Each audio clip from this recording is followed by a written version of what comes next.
Hi, this is Group 62, and this is our web app Fantasy Basketball Buddy. The goal of our website was to give fantasy basketball users a competitive advantage in their leagues by creating a personalized player recommender and providing all other info needed to help players maximize the number of points their team will score. So, a little background on how fantasy basketball works. In each fantasy league, players will draft real NBA players onto their rosters, and real NBA stats will translate into fantasy points based on the league's fantasy settings. A quick note, since there are no NBA games going on right now, what we did is we scraped the stats from exactly a year ago, from the start of the 2019 to 20 NBA season to today, exactly a year ago. So, for example, one of my former fantasy league settings, our settings were one fantasy point for each point scored, one for each rebound, 1.5 for each assist, three for each block, and three for each steal. So what this means is that each block recorded by a player on my roster will give my team 3 fantasy points. Each week, your team will face off against another team, and whichever team with more points wins that matchup. So, as I mentioned earlier, the league settings are very important because they set which stats will be more valued, and this is obviously needed when calculating the value of each player. So, I'm just going to set these values. It'll say value set, and now the next step is to add the players that are currently on your roster. So, I think the players that I had were Joel Embiid. I think another one was Paul George. And then I'm just going to do one more. I think I had Kyle Lowry. So when I click Show Me Players, it'll show me a list of recommended players based on what I currently have right here. So I'm just going to do that real quick.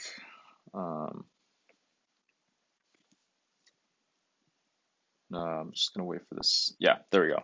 So here is the list displaying all the players ranked from most recommended to least recommended. So no, note that it's not just like note that it's not just ranks from like highest fantasy point to lowest fantasy point.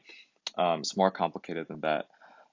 So one thing to note is injuries, which I'll show you later. But for example, one of the players who was injured this past season was Stephen Curry. So even if you guys don't know much about basketball, you guys probably know that he's like usually one of the top players. He's a two-time MVP. But in our ranking here, in our recommended players, he's way down here at 196. Not because his fantasy point total is low, but it's because he was set to miss like 2 to 3 months, and he wasn't going to return until probably March. So that's why his value is way, way lower.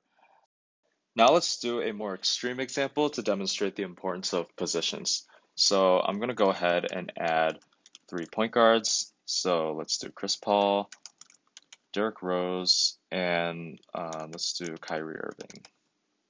So notice we have added 3 point guards to our roster here. Now what's going to happen when we click Show Me Players is that the rest of the point guards will be rated a lot lower because we already have enough point guards on our team. So if we scroll down, we notice that we don't even get a point guard until all the way down here, Trae Young, who is ranked at 47. And even though his fantasy point total is higher than some of the players recommended before him, he's not as valuable to our team because we already have enough point guards. If I added another point guard, then the four of them would have to compete for 2 spots in my lineups, and that's going to lead to a lot of wasted stats. Our team in this case is way more in need of like a center or a small forward. And then to show the injuries I was talking about earlier, let's go to the injury report page. This is just a quick page that shows you the players that are currently injured to this date. So some injuries, like Achilles injuries or leg injuries, they're a lot more severe than, let's say, like a thumb injury.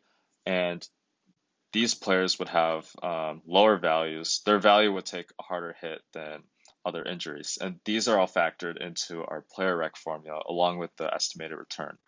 Another thing is, let's say you have a really important matchup against another team that you've been like trash talking. You can plan ahead for these matchups by querying this injury list to see which players are expected to return by a specific date. So let's say you want to know which players would return by January 9th. You only get two, but let's say you move the date back to March and now you get 5 players. So this could just give you, this gives you the chance to just be a step ahead so that you could pick up these players in time.